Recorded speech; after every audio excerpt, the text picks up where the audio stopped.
OBC नेते लक्ष्मण हाके आपल्यासोबत आहेत. आपण त्यांच्याशी बातचीत करू. काय सांगाल, आज बारामतीच्या ग्रामीण भागामध्ये दौरा करण्यात आला होता, काय नेमकं प्रयोजन? बारामतीच्या पवारांचा जो विकास आहे ना, तो विकास बघायला आलो होतो. विकास नक्की कुठल्या घरात राहतो, कुठल्या गावात राहतो आणि विकासनं नक्की काय काय विकास केलाय.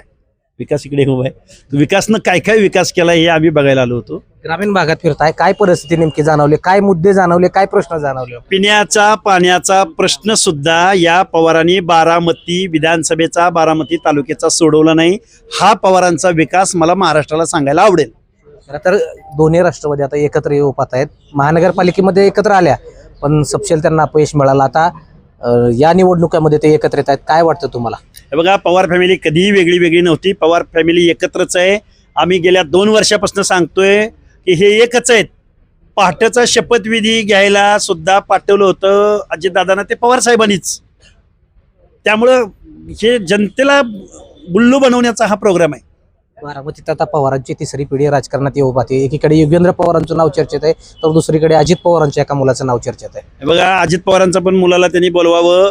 अजून कोण युगेंद्र पवारांना पण त्यांनी उभं करावं. अजून कोण त्यांची लेकरं बाळं नातवंड परतांड सुप्रिया सुळेंची पण लेकरं मुलगी मुलगा सगळ्यांना बारामतीमध्ये उभं करावं. आम्ही आपलं जातो इथून बारामती सोडून दुसरीकडं.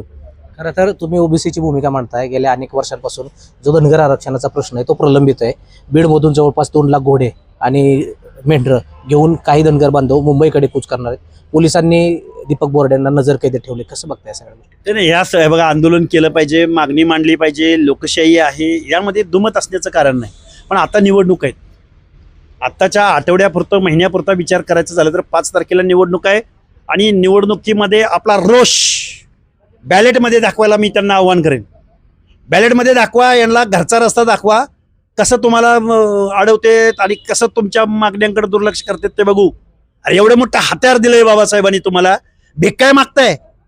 लढाईची तयारी ठेवा. सोशल मीडियाच्या माध्यमातून तुम्हाला सगळ्या गोष्टी अवेलेबल आहेत ना मोबाईलमध्ये.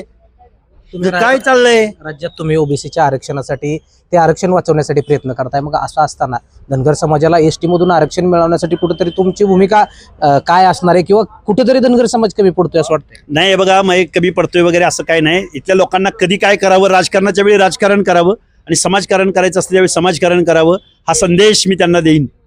राजकारणाच्या वेळी समाजकारण आणि समाजकारणाच्या वेळी राजकारण करू नका. आत्ता आपली 2-5 माणसं जिल्हा परिषदेत पंचायत समितीत निवडून जाणार आहेत. आपल्यासारखेच अनेक समाज बांधव आपल्या या महाराष्ट्रामध्ये ते शोषित आहेत, वंचित आहेत, त्यांच्यावर अन्याय होतोय. त्या सगळ्यांचा सामूहिक आवाज आपण उठवूया, राजकारणात पुढे जाऊया, राजकारणामध्ये बॅलेटमध्ये आपला रोष दाखवूया. किती वर्ष रिपीट अगेन तेच जरा मॉडेलमध्ये बदल करूया ना काहीतरी. आणि तुमची टाळकी एवढी आहेत, बॅलेटमध्ये दाखवा ना तुमची टाळकी आहेत तर माणसं निवडून द्या ना. तिजोरी डायरेक्ट ताब्यात घ्या. तुम्ही देणार दादाला निवडून आणि पुन्हा त्या दादालाच म्हणणार की आम्हाला आरक्षण द्या. कसं बरं मिळेल? किती जागा तुम्ही बारामतीमधून लढवणार आहात? आणि बघा, काय जेवढे कार्यकर्ते हिमतीने लढतायत, पुढे येत आहेत, हिंमत दाखवतायत, त्या कार्यकर्त्यांच्या पाठीशी आम्ही ठामपणे उभं राहू. पक्ष कोणताही असू द्या, लढणाऱ्या कार्यकर्ता आम्हाला त्याच्या पाठीशी आम्हाला उभं राहायचंय. आणि बारामतीमध्ये जो विकास आहे त्या विकासाच्या बाबतीमध्ये आम्हाला या पवार फॅमिलीला या पंचायत राजच्या निवडणुकीमध्ये आम्ही त्यांना विचारू, ऑडिट विचारू, सर्वसामान्य माणसाची भाषा विचारू त्यांना. स्थानिक कुठली आघाडी केली जाणार आहे का आपल्यामध्ये? बारामती परिवर्तन आघाडी ह्या बारामती पंचायत समितीपुरती. पुणे जिल्ह्यात अनेक आघाड्या आहेत. आमचा मुळशीला खूप चांगल्या पद्धतीने ओबीसी बहुजन सगळे एकत्रित आलेले आहेत, भोरला आलेले आहेत, पुरंदरला आलेले आहेत.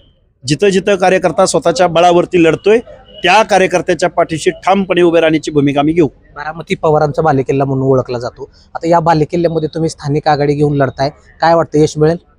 पिंपरी चिंचवड कुणाचा बालेकिल्ला होता? पहाटे जाऊन कोण पाहणी करत होतं, काम करत होतं? अजितदादा पवार. पुण्यामध्ये पहाटे उठून मी पहाटेचं कामाला सुरुवात करतोय असं कोण म्हणत होतं? जागिरी समजली होती का नाही पिंपरी चिंचवड आणि पुणे? ह्यांना काही देणं घेणं नाही सर्वसामान्य माणसांचं. मी एक उदाहरण तुम्हाला सांगतो. पिंपरी चिंचवडचं इयरली बजेट, वार्षिक बजेट हे 9,000 कोटीचं आहे दरम्यान मागं पुढं. आणि पुणे महानगरपालिकेचं 13,000 कोटीचं वर्षाचं बजेट आहे. त्यामध्ये इंटरेस्ट आहे यांना. कुठल्या स्लम्स बद्दल, कुठल्या झोपडपट्टीबद्दल, कुठल्या रस्त्याबद्दल, कुठल्या पाण्याबद्दल काही देणं घेणं नाही. त्यांनी कधीही आमच्या आमने सामने यावं. आम्ही त्यांना विचारू की तुम्ही काय काय करता नक्की. अरे आम्हाला बी आता थोडं वाचायला यायला लागलंय, शिकतोय आम्ही बी, आम्हाला बी लोकशाहीचा अर्थ थोडा थोडा कळायला लागलोय. त्यामुळं बारामती हा पवारांचा बालेकिल्ला आहे, हे सोडून द्या सगळं. इथं भल्याभल्यांची सत्ता कुठं, इंग्रजांचा सूर्य जगावरनं मावळत नव्हता, कुठं आहेत आता ते.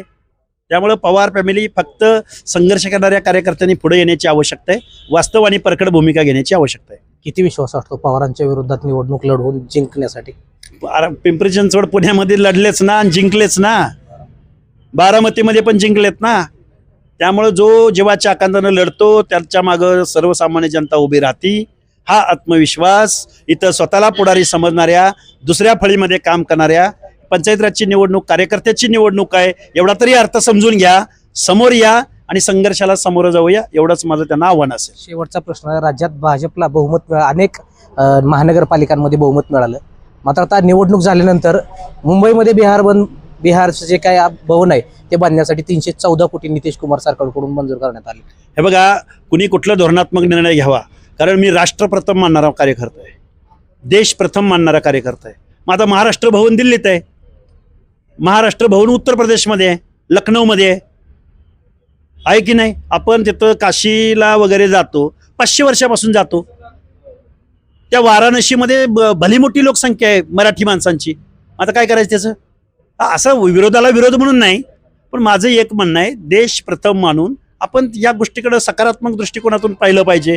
तुम्ही एखादं बिहारमध्ये एखादं भवन बांधा, वावगं काय आहे तिथं. जर आपलं आता मी ज्या मानदेश परिसरामधून येतो, आमचे जे काही दुष्काळी तालुके आहेत, या तालुक्यामधली लोक गलाईच्या व्यवसायाच्या निमित्तानं बिहारमध्ये आहेत, युपीमध्ये आहेत, पश्चिम बंगालमध्ये आहेत, सगळ्या राज्यामध्ये आहेत. आमच्या कार्यकर्त्यांनी मनात आणलं तर बिहारमध्ये आमचं भवन उभं करू शकतात. अरे सकारात्मक दृष्टिकोनातून पुढे, अरे सर्वसामान्य माणसाच्या प्रश्नावर बोला, दीनदलितांच्या भटक्या विमुक्तांच्या प्रश्नावर बोला. हे राहिलं बाजूला, नुसता अस्मितेचा कात्याकूट करायचा. मुंबईमध्ये काय झालं? सर्वसामान्यांच्या बेसिक प्रश्नावर निवडणूक लढली का? कारण मुंबईचं बजेट हे 74,427 करोड रुपयाचं आहे वर्षाचं. त्यात इंटरेस्ट आहे यांना. मुंबई ही सोन्याचं अंड देणारी कोंबडी आहे. मुंबईची सत्ता आपल्या हातात असली तर महाराष्ट्राचं राजकारण करता येतं, हे राज्यकर्त्यांच्या डोक्यात आहे. पण सर्वसामान्यांचं काय, आमचं काय? त्यामुळं बारामतीच्या लोकांना मी आव्हान करायला निश्चित बारामतीमध्ये निवडणुकीला सामोरं जाऊ. काय आव्हान करणार आहे बारामती? आव्हान काय, हे बघा की 25-30 गावातल्या लोकांना पिण्याचं पाणी आजही उपलब्ध होऊ शकत नाही. हे वास्तव आहे ना. शहर सोडलं तर काय विकास कुठं आहे, कुठला आहे तेच बघू आम्ही. कुठं आहे विकास, ते आम्हाला कुठं आहे विकास दाखवा. खूप खूप धन्यवाद. हे होते ओबीसी नेते लक्ष्मण हाके. येणाऱ्या काही दिवसामध्ये जिल्हा परिषदेच्या ज्या निवडणुका होऊ पाहत आहेत, या निवडणुकांमध्ये एक स्थानिक आघाडी करून खरं तर पवारांच्या विरोधात लढण्याचा मानस आणि जिंकून येण्याचा विश्वास लक्ष्मण हाके यांनी व्यक्त केला आहे. विकास कोकरे, लोकशाही मराठी, बारामती. लोकशाही मराठी, ऐका, पहा, जागरूक रहा.